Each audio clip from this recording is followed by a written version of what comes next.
Bonjour,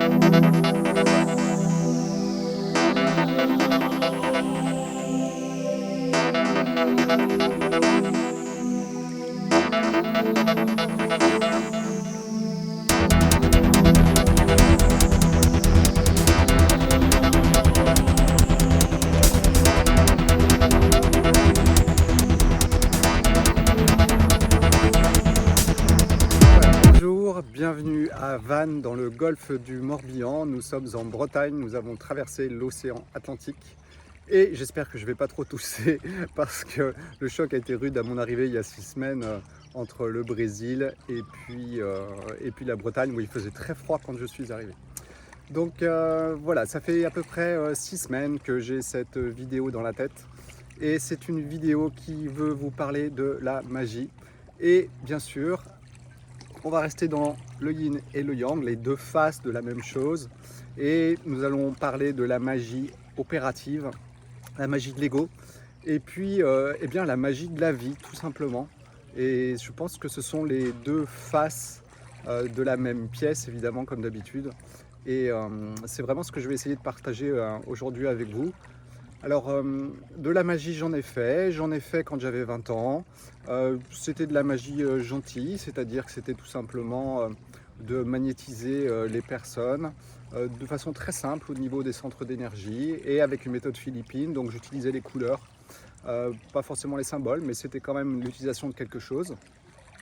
Et ensuite, voilà, j'ai très rapidement abandonné parce que je me concentrais sur le côté physique des choses et je n'avais pas besoin voilà, de rajouter ça. Si on ne changeait pas le côté physique des choses, pour moi, ça me paraissait évident que magnétiser les personnes ne servait absolument à rien puisque le physique allait réensemencer en permanence la chose. C'est pour ça que j'ai abandonné la magie en termes thérapeutiques et que je suis resté vraiment sur le côté physique des choses et sur le partage plus des connaissances des règles de la vie et non pas moi interagir avec la vie, et je vais y revenir juste après. Alors peut-être, tout ce que je vais dire, ça va venir choquer les thérapeutes, d'accord? Parce que il y a presque pas plus antithérapeute que moi. Alors déjà, je me suis jamais vraiment vu comme un thérapeute. Je me suis toujours vu comme une personne qui croise d'autres personnes, un ami, et une discussion s'engage, et on ne sait pas où ça va, et il se passe quelque chose, ou il ne se passe rien. Et c'est comme ça que j'ai toujours fonctionné. Donc, vous verrez, quand je vais définir un petit peu la magie de la vie, c'est vraiment dans cette définition que je me positionne, et non pas dans une magie, on va dire, un petit peu plus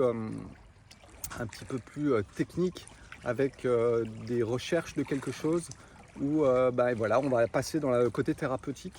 Alors, il n'y a pas de bien, il n'y a pas de mal, il y a juste une magie de la vie et une magie qui va être de l'ego. Alors voilà, enlevant toute consonance de bien et de mal, et on va juste parler de magie d'une face et de l'autre face, en sachant que les deux ont besoin d'exister, et ça fait partie du jeu. Sauf que aujourd'hui, on est en pleine magie thérapeutique. C'est-à-dire qu'on n'a jamais atteint des niveaux aussi élevés de personnes qui pratiquent des techniques de magie. Alors bien sûr, on va parler d'abord de la définition de la magie. Qu'est-ce que c'est que la magie? Alors pour moi, la magie, c'est tout ce qui sous-tend, tout ce qui est derrière tout ce que je vois. Donc c'est tout ce qui va mettre en mouvement ma fausse réalité, et c'est voilà, toutes ces connexions qu'il peut y avoir derrière que je ne vois pas, qui pour moi représentent la magie. Et la vie le fait, c'est-à-dire qu'en fait, normalement, je n'y réfléchis pas et la vie crée cette magie. Et puis, il y a la magie qui va être de l'ego, que je vais appeler opérative. Opérative, pourquoi? Parce que je vais mettre en place des techniques, je vais réfléchir à l'impact des choses, je vais chercher à enlever, je vais essayer de rajouter. Et là, on est dans une magie opérative où nous allons utiliser des symboles, nous allons utiliser des chiffres, nous allons utiliser des phrases, des mots qui ont un pouvoir qui a été donné par Dieu, par la vie. Et donc, eh bien voilà, nous allons juste essayer de nous prendre pour Dieu et puis de voir un petit peu ce que ça va donner après. Parce que Ça va pas être aussi simple que ça après. Et à mon avis, tout est bien fait exprès. Voilà, je vous invite vraiment à regarder la vidéo que j'avais faite sur l'époque que l'on vit aujourd'hui, l'énergie qui nous entoure et pourquoi aujourd'hui on en arrive là. Alors c'est pas un fatalisme, c'est juste un cycle par lequel nous passons avec ce grand yin qui arrive autour de nous et ce retour vers soi, vers l'ego qui est à une puissance jamais atteinte et qui se manifeste aussi bien sûr dans tout ce qu'on va voir au niveau des thérapeutiques, puisqu'en fait il y a vraiment une augmentation des thérapeutes et des thérapeutes qui vont utiliser la magie. Aujourd'hui, si on regarde bien, tout est divulgué, c'est-à-dire que les codes sont divulgués, les codes de la vie sont divulgués, que ce soit au niveau de l'ADN, de la science, ou que ce soit au niveau des choses un petit peu plus subtiles, puisqu'en fait, vous tapez sur Internet stage, magie, vous tapez stage énergétique, et vous allez tomber sur tous ces stages qui vont vous apprendre les petits boutons de la vie, c'est-à-dire que comment la vie fonctionne, et avec quel symbole, et voilà, vous allez pouvoir bidouiller avec ça, et puis il y aura un impact derrière qui sera très important, ça s'appelle le choc en retour, et c'est exactement ce qu'on est en train de vivre aujourd'hui. On le vit au niveau de la science, mais on le vit aussi au niveau de nos thérapeutiques. Alors je vais expliquer une chose aussi, c'est que pour moi il y a plusieurs niveaux de magie opérative. Il y a un niveau 1 qui va être vraiment sur le niveau physique, qui va être pour moi, un petit peu d'énergétique, pourquoi pas sur mes centres d'énergie, mais ça va se limiter à ça. Ensuite vous avez le niveau 2. Alors là on va rentrer dans l'utilisation des codes, les codes de la vie, c'est-à-dire que ce soit les chiffres, que ce soit les symboles, et on va l'utiliser pour modifier. On va l'utiliser pour modifier soit soi-même, soit modifier les autres. Et c'est vraiment ce que vont faire les thérapeutes, c'est de modifier la programmation, le jeu de la vie chez l'autre.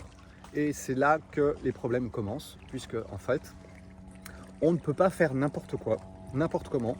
Et s'il y a bien une chose qui sait comment les choses doivent être faites, pardon, excusez-moi, eh bien c'est la vie tout simplement. Et il n'y a que elle qui sait quand quelque chose doit être fait, à quel moment, où, et par qui, pourquoi pas. Mais franchement, je vais vous mettre la magie de la vie et la magie opérative, vous allez très vite comprendre que la spontanéité, c'est vraiment très très important. Et malheureusement, quand on est thérapeute, on n'est pas spontané, quasiment pas.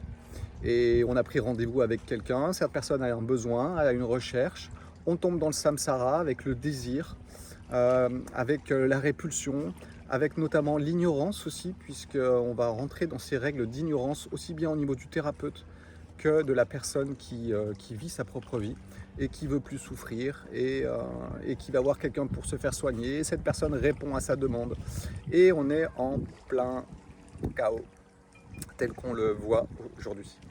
Et tous ces thérapeutes qui vont utiliser la magie opérative, et bien tout simplement ils viennent amplifier le chaos ambiant et c'est fait exprès. C'est-à-dire que si nous au niveau de nos petits égos on a mal, on souffre et on va voir des thérapeutes, et ben on crée la demande, on crée l'offre pardon. Et tout ça c'est fait par ce qui nous entoure et ça nous invite vraiment à aller au maximum de toutes ces choses là. Sauf que ça a un impact énorme et qui va mener bien sûr à la suite des opérations. Quand on vous parle des khazars, des magiciens noirs, eux ils savent qu'ils font de la magie noire. Et puis le thérapeute, lui, il pense qu'il fait de la magie blanche, mais derrière la magie blanche se cache la magie noire. On ne peut pas prendre des quantités d'énergie colossales à gauche et les mettre à droite sans qu'il y ait un impact sur ce qu'on est en train de faire tout simplement. Tout se transforme, il n'y a rien qui disparaît, on ne peut pas faire disparaître les choses. Les choses elles vont passer d'un endroit à un autre. Quand vous êtes thérapeute et que vous enlevez quelque chose d'un endroit, eh bien en fait vous allez créer un vide. Ce vide il va falloir qu'il se remplisse. C'est vous qui décidez, pas sûr. Et puis ce truc, on va le mettre ailleurs. Alors il y en a qui vont le mettre dans l'eau, il y en a qui vont le mettre dans les cristaux, il y en a qui vont le mettre dans le soleil, peu importe. Mais l'histoire, où ça va après? Qu'est-ce que ça crée après? Or, ces champs énergétiques sont vraiment très puissants. Et plus on monte dans les niveaux, parce que c'est vrai que je ne vous ai pas parlé du troisième niveau. Donc le niveau 1, c'est quand on agit sur soi, quand on agit simplement, avec des choses simples, de l'énergie de l'eau, du feu, avec des couleurs. Et puis, par contre, on le fait sur soi. C'est aussi, je dirais, quand on le fait sans le faire exprès, c'est l'ego en fait qui va diriger les choses. Le niveau 2, c'est quand on commence à utiliser les codes et on va le faire pour les autres. Et puis le niveau 3, c'est qu'à force d'utiliser les codes, eh bien tout simplement, on va mettre les pieds dans ce qu'on va appeler l'inframonde. L'inframonde, c'est les mémoires, hein, on l'explique très bien dans le bouddhisme. Et cet inframonde, eh bien, il est peuplé de vraiment beaucoup de choses très puissantes, mais qui sont destructrices, pardon. C'est l'énergie des mémoires. Je vous rappelle que la mémoire, normalement, c'est tout simplement de l'énergie en décomposition.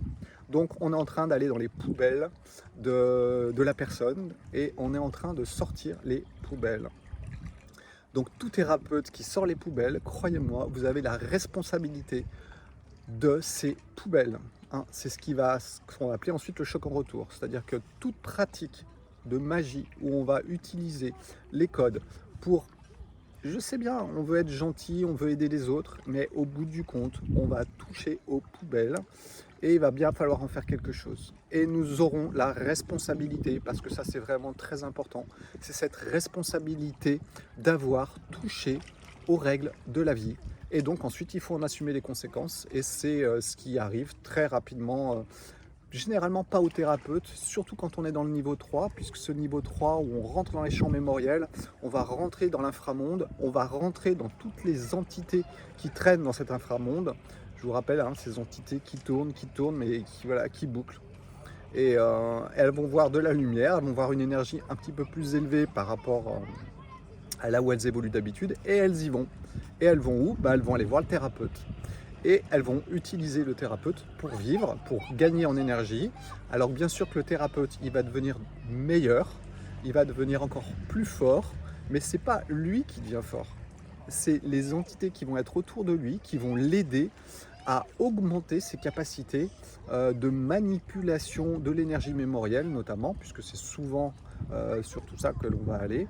Et ces entités vont prendre possession du thérapeute et vont ensuite faire la pluie et le beau temps autour de lui. Alors bien sûr que le thérapeute, normalement on n'y touche pas, parce que mettez-vous à la place d'une entité, elle ne va pas tuer son hôte. Hein. Donc ce qui va se passer, c'est que ce choc en retour qui va être créé par ces manipulations de transport d'énergie à droite et à gauche, eh bien il va toucher l'environnement du thérapeute. Et c'est comme ça que si vous observez bien ce qui se passe, vous verrez qu'autour d'une personne qui fait de la magie, un thérapeute, eh bien, il y a plein de choses qui se passent qui ne sont pas normales. Et une autre chose qui est très importante à comprendre, c'est que plus le thérapeute entre dans la magie, entre dans l'inframonde, et moins il va devenir conscient de la réalité. C'est-à-dire qu'en fait, il va être tout le temps dans l'inframonde, dans les champs mémoriels, et il n'y a qu'à écouter la personne. C'est très simple. On peut sentir, rien qu'au dialogue d'une personne, à ses actions, sur quoi elles sont basées. Vous verrez qu'il y a de l'ego, vous verrez qu'il y a du champ mémoriel. Donc la personne, elle est complètement bloquée en bas. Sauf que c'est pas forcément elle qui va être touchée, ça va être son environnement, ça va être ses enfants, ça va être ses animaux, ça va être sa maison, ça va être tout ce qui va se passer autour d'elle. Et là, ça va partir en cacahuète. Et ça va partir en cacahuète très rapidement parce que plus le niveau de magie va augmenter, dû en fait à l'aide des entités, et plus les paquets d'énergie qui vont être transportés pour aider les gens, pour bien faire, puisqu'au départ c'est quand même un besoin de bien faire, mais c'est un désir de bien faire. On est encore dans l'ego chez le thérapeute, et on n'est pas dans la magie de la vie, la spontanéité, comme je vais vous en parler un petit peu après. Donc ce niveau 3 est le niveau le plus dangereux, c'est celui qui va être pratiqué par les personnes bienveillantes et qui cependant vont tomber et chuter à des vitesses astronomiques. Alors surtout aujourd'hui où tout est fait pour, vous pensez bien que ça va aller encore un petit peu plus vite. Donc si on regarde un petit peu tout ce qui se passe autour de nous, tous ces thérapeutes, toutes ces réunions, toutes ces formations, eh bien en fait on brasse cette énergie. Et je me souviens d'une fois de m'être retrouvé à côté d'une personne qui pratiquait ce type de magie, englué d'ectoplasme, et être obligé de quitter la pièce et d'aller me baigner dans la mer pour me nettoyer de tout ce qui se passait autour de moi. Donc croyez-moi, j'en ai eu l'expérience autour de moi, je vois ce qui se passe. Et quelquefois je suis un peu triste pour ce qui se passe parce que justement les personnes ne sont pas conscientes, elles pensent faire bien. On a beau les informer, de toute façon, elles ne nous écoutent pas parce que leur ego se nourrit de ça. On est en plein dans l'ego quand on est dans la magie opérative. Pour moi, c'est une évidence.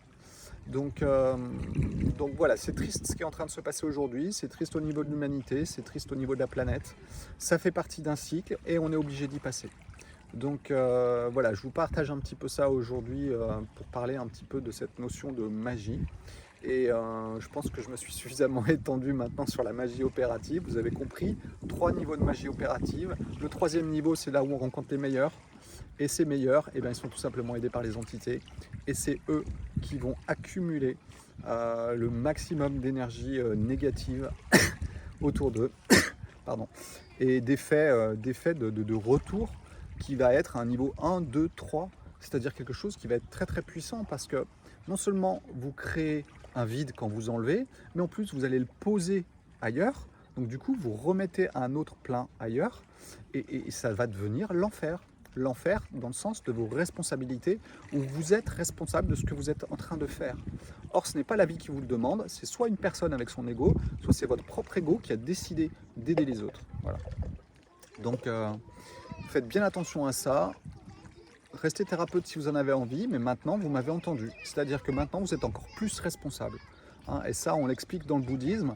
Quand vous partirez, parce qu'on va tous partir à un moment ou à un autre, eh bien, ceux qui auront joué avec tout ça vont boucler, et on va leur représenter le truc. T'as compris ce que t'as fait, t'as compris ce que t'as fait, et c'est exactement ce qui va se passer. Alors, il y a un petit peu d'émotion dans ce que je dis, parce que ça me gonfle un petit peu, j'avoue, depuis un certain temps. Et j'ai pu voir vraiment pas mal de choses par rapport à ça. Et il n'est pas temps que ça s'arrête, il est temps que ça continue et que ça s'amplifie. Mais voilà, bon, ça me permet de l'exprimer et puis de vous informer en même temps. Donc voilà, j'ai beaucoup parlé de la magie opérative. Maintenant, on va parler de sa face opposée, qui est la magie de la vie. Et là, vous allez voir qu'en fait, je viens de passer 15 minutes à parler de magie opérative et je vais passer 3 minutes à parler de la magie de la vie. Parce que la magie de la vie, c'est la simplicité. Il n'y a pas de code, il n'y a rien, c'est simple. Vous ne réfléchissez pas. Et cette grande simplicité, c'est la magie de la vie. Cette magie de la vie, c'est aussi la spontanéité. C'est-à-dire qu'en fait, rien n'est réfléchi. Tout arrive spontanément. La personne que vous allez rencontrer, à qui vous allez sourire, la personne que vous allez toucher à un moment, la personne avec qui vous discutez dans un Uber, vous lui parlez de ce qui est en train de se passer autour de nous, et bien là, ça c'est de la magie de la vie. Vous ne faites pas exprès. Vous n'êtes pas en train d'essayer de convaincre quelqu'un, vous êtes juste en train d'échanger avec un ami que vous rencontrez de façon spontanée. Alors, bien sûr, cette magie spontanée, est-ce qu'on peut pardon, la pratiquer en tant que thérapeute? C'est pas évident parce que on va souvent utiliser des techniques. Donc déjà, c'est un peu biaisé puisqu'on va utiliser des codes, on va utiliser les codes de la vie, alors que quand on discute avec une personne, on n'est quasiment pas dans les codes. Et puis on prend un rendez-vous, donc il y a des heures qui sont fixées. Donc voilà, moi franchement, je pense qu'au niveau thérapeutique, on est en train de se mettre les doigts dans l'engrenage et on va se faire hacher menu. Bon, ça n'engage que moi, bien sûr. Et voilà, vous connaissez mes positions par rapport à la simplicité, par rapport à la spontanéité. Et la magie de la vie, c'est quelque chose de léger. C'est-à-dire qu'on n'est pas là tous en train de pleurer, on n'est pas là en train de... Voilà, on n'est pas dans l'ego, on est en train de jouer le jeu de la vie au travers de l'ego. Et ça, c'est la magie de la vie. Et cette magie de la vie, on va la retrouver aussi quand je vous parle du design humain, cette programmation de votre matrice à la naissance, qui est vraiment liée à l'astrologie, mais qui est liée aux 64 signes du Yi-King, et 64 codons dans votre ADN, 6 acides aminés, 6 lignes du logos dans le Yi-King. Tout ça n'est pas un hasard et vous donne la programmation de votre façon d'agir dans le monde. Et cette programmation, elle a des baguettes magiques. Et ces baguettes magiques, c'est ce qu'on appelle les canaux. Alors je vous rappelle un petit peu l'arbre de vie avec les canaux qui relient les centres d'énergie. Eh bien c'est exactement les mêmes choses. Les portes du Yi-King, quand elles sont l'une en face de l'autre, ça crée un canal et ça crée une puissance qui est forte. C'est votre baguette magique, c'est là où vous êtes champion du monde pour quelque chose. Alors chacun son truc. Pascal, c'est l'historien, c'est celui qui peut raconter des histoires. C'est dans son design et c'est flagrant. Moi, c'est de voir ce qui ne fonctionne pas et d'essayer de le changer. Donc on ne se refait pas, on utilise sa baguette magique et on le fait en fonction de la vie et de ce qu'elle nous invite à faire à un instant T et que je n'ai absolument pas prémédité. Et il y a à peu près, c'était quoi? C'était il y a 2 ans et demi, je crois, où j'ai dû faire de la magie. J'ai dit j'ai dû parce qu'en fait, c'était pas moi qui voulais. Ça s'est présenté comme ça et j'ai senti qu'il fallait que j'aille parce que voilà, ça faisait partie de ce qui m'était demandé. Ça a été une magie relativement simple, puissante, mais simple. Et je pense que ce qui a ensuite été fait derrière, on est repassé dans la magie opérative et à mon avis, c'est parti en cacahuète. Et voilà, c'est comme ça que ça se passe sur la planète Terre. Et on bascule entre la magie opérative, la magie de la vie. Et ces canaux, ces baguettes magiques que vous avez, généralement on en a entre 2 et 4, eh bien ça vous permet d'avoir un rôle puissant à jouer parmi les autres. Et là vous avez 2 solutions. Soit vous êtes dans la magie de la vie et vous jouez avec votre baguette magique mais sans le faire exprès. Soit vous êtes dans la magie opérative, vous avez connaissance de votre baguette magique et vous jouez avec pour nourrir votre ego, manipuler le monde qui est autour de vous et vous êtes le magicien de l'ego, de la magie opérative, de façon cependant relativement naturelle, hein, sans utiliser des codes, sans rien utiliser. Cette magie, on l'a en nous, dans cette programmation, et elle nous permet d'agir sur le monde, plus ou moins spontanément, plus ou moins simplement, plus ou moins avec l'ego. Et c'est un petit peu comme ça que ça fonctionne. Les 2 faces, vous les avez, de la magie opérative et de la magie de la vie. Alors, je ne vous ai pas donné la définition, ou du moins l'origine du mot magie, parce qu'elle est relativement intéressante. Eh bien, en fait, ça nous vient du magia, qui vient du latin. Ça vient juste avant de magéa, qui vient des Grecs. Et puis, les Grecs l'ont pris des Perses et des religions des mages perses, hein, qui était la magéa exactement. Et là, on remonte à 500 ans avant Jésus-Christ, donc des personnes qui pratiquaient cette magie, donc la connaissance des codes, et qui avaient pris le pouvoir en Perse, au point où le roi Darius Ier, roi de Perse, en 500, 500 et quelques avant Jésus-Christ, a dû reprendre le pouvoir aux magiciens qui avaient mis la main sur la Perse. Alors si on regarde bien, ce mot, il vient de mag en perse, qui veut dire science et qui veut dire sagesse. Alors sagesse, c'est quoi? Est-ce que l'on est sage si on suit le chemin de la vie à l'instant T, à l'endroit X, à l'altitude Y, et on est dans le flot de la vie, et là on est dans la sagesse, du moins c'est la position que je défends par rapport à ça, ou alors on va rentrer dans la science de l'analyse, dans la science de la compréhension des interactions, et on va l'utiliser à but écotique, et on va tomber dans la magie, malheureusement opérative, de l'ego, qui est un samsara. On est dans le samsara à 500%, c'est-à-dire qu'en fait on va boucler. On va boucler, ce qu'on déplace d'un endroit, on le déplace, on le repose à un autre. On crée un trou à un endroit, on crée du coup un gros monticule à un autre endroit. Ce choc en retour, il n'est même pas sur un petit niveau, c'est-à-dire que vous allez enlever un endroit, vous modifiez le flot de la vie, vous posez un endroit, vous remodifiez le flot de la vie. Vous avez une responsabilité qui est énorme de jouer avec ça, alors que la vie, quelque part, vous y invite pas forcément. Vous avez des capacités familiales de sorciers sûrement qui traînent chez vous, avec des capacités à aller mettre le doigt dans le système mémoriel des personnes, dans l'inframonde. Sauf que n'oubliez pas une chose, l'inframonde, c'est la déchetterie de toute l'histoire de l'humanité. C'est toutes ces mémoires qui sont en décomposition. Et c'est là que vous allez mettre vos mains. Et croyez-moi, faut des gants.